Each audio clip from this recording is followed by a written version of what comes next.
Welcome to the deep dive. Think about your daily quest for knowledge. A news story breaks, or maybe a new project lands on your desk, or just something random sparks your curiosity. We're all trying to get informed fast, and often we turn to AI to help cut through the noise. But here's the thing. Even with amazing large multimodal models, LMMs, their knowledge can be surprisingly static, sort of frozen at the time they were trained. So our mission today, to really explore a new framework called MMSearch-R1.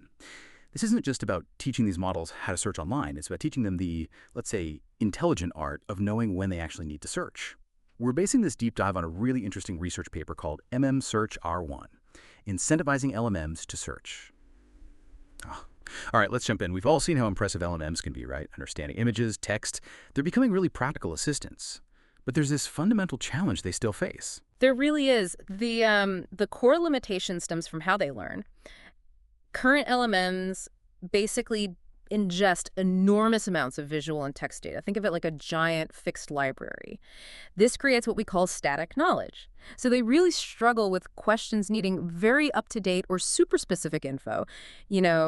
Facts that came out after the training data cut off, or maybe deep domain knowledge. And this static knowledge causes a pretty big problem. When an LMM runs into something it doesn't know, it might just, confidently make something up. We call these hallucinations. Like hallucinations? And that seriously undermines their reliability, especially when you need facts you can, trust. It's like that super smart student who'd rather guess than admit they don't know the answer. Yeah.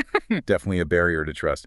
So given this, what have people tried before to sort of get around this static knowledge issue, and why haven't those solutions quite worked? Well, there have been two main paths. First, there's retrieval-augmented generation, or RAG. It's like giving the LMM a big static encyclopedia to look things up in before it answers. So it retrieves info, then generates, but the workflow is fixed: retrieve, then generate, always.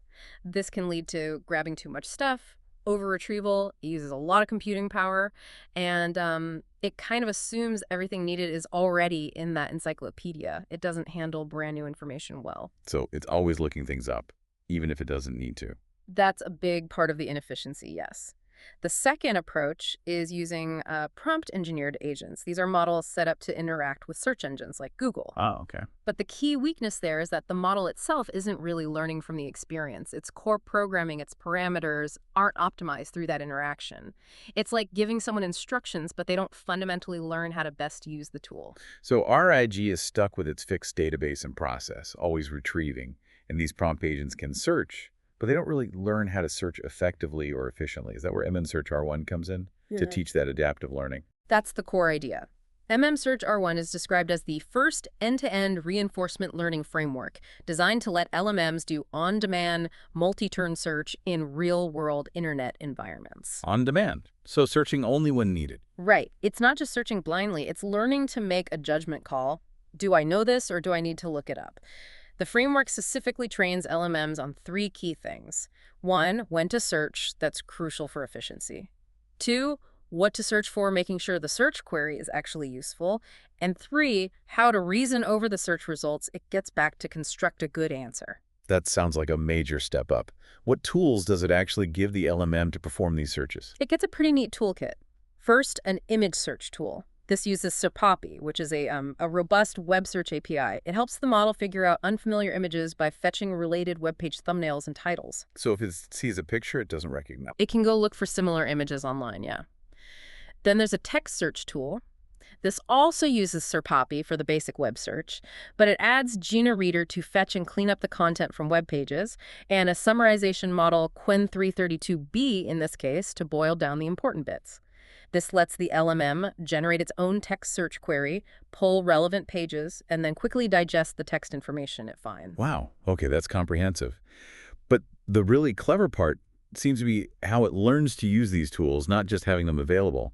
How does that learning actually happen? It happens through reinforcement learning, RL. You can think of it like training a dog, maybe, with rewards and corrections. The model gets an outcome-based reward with a search penalty. A search penalty? Yeah.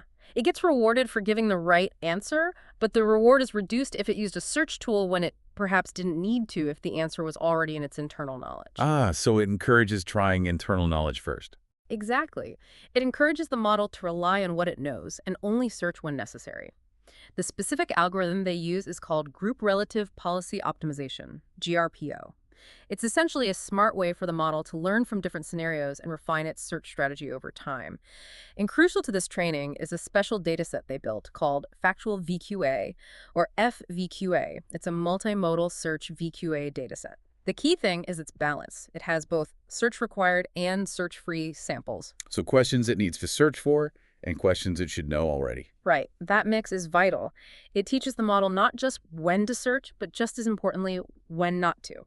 That's how you get efficient on-demand behavior. That balance seems critical. Could you walk us through an example? The paper mentions one about a NASA rover, the Viper project. How does the model handle that? Sure. So imagine the input is a picture of a lunar rover. And the question is, in which day of 2024 was the lunar rover project in the picture announced to be canceled? Okay, specific date needed. Very specific. So the model starts its reasoning. Its internal thought, marked as reason, might be something like, image shows a rover but gives no cancellation date, need more info.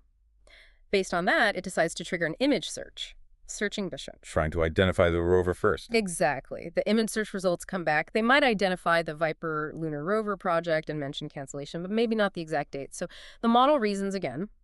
Reason image search confirms project and cancellation, but not the date. Need text search for specifics. And here's where the learned skill comes in. It doesn't just search Viper rover, it generates a targeted query. Text search, when was the NASA Viper moon rover project canceled in 2024? Text search. Very precise. Yes. That query goes out. The text search finds reliable sources, maybe a news article snippet saying, NASA announced the cancellation of the Viper project on July 17th, 2024. The model processes this as a final reason. Search results state cancellation on July 17th, 2024, and then produces the answer, July 17th. That's a great illustration. It's not just one lookup. It's this iterative process. Assess knowledge, search image, assess again, refine query, search text, synthesize. Much more intelligent. Yeah. So what do the actual experiments show? Does the data back up this approach? The empirical findings are quite strong. Finding number one, efficiency and accuracy. The MMSearch-R1 7B model, that's the 7 billion parameter version, actually outperforms our reg-based counterparts of the same size by an average of 3% in accuracy. Better accuracy. And at the same time, it reduces the average search rate by 32.9%. So more accurate and much less searching. It even matched the performance of a much larger reg model, Qwen 2.5 VL32B, which is 32 billion parameters, while searching way less. That really validates the adaptive search behavior. Getting the same or better answers with significantly less effort. Okay, what else? Finding 2. The reinforcement learning noticeably improves the model's ability to generate effective text queries and summarize retrieved information. It gets better at asking the right questions and pulling out the useful bits from the search results. So the learning helps it become a better researcher, essentially. You could put it that way. Finding 3 relates to internal knowledge. The RL training actually enhances the model's ability to utilize its internal knowledge. They saw an upward trend in the parrot without search proportion. Meaning it got better at answering from memory when it could. That's right. It learns to trust its internal parameters more when appropriate, saving the external search for things that are genuinely new or outside its training. Fourth finding, RL is quite data efficient here. It achieved greater performance improvements and showed higher data efficiency compared to supervised SFT, that's supervised fine-tuning, another training method.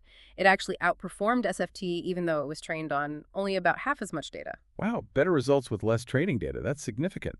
It is. And the fifth key finding underscores the importance of the training setup. That balanced data in FVQA and the search penalty and the reward are crucial. What happens without them? Without either of those elements, the models tended to just overuse the search tool. Their search rates shot up to nearly 100%. But MMSearch-R1, with the balanced data and penalty, maintained a significantly lower and more stable search ratio. It really proves those components are key to getting that intelligent on-demand searching. That's a really compelling set of results. It paints a picture of LMMs becoming truly more adaptive and interactive, as the paper says, learning to check themselves, learning when to look things up, leading to, hopefully, more efficient and trustworthy AI assistants. It feels less like a static library and more like an active research. It does, and perhaps a final thought for you, the listener. As these models get better at knowing their own limits and then intelligently seeking out information, how might that change the way you interact with digital knowledge? Could it make complex, up-to-the-minute information feel more accessible and reliable? Something to consider.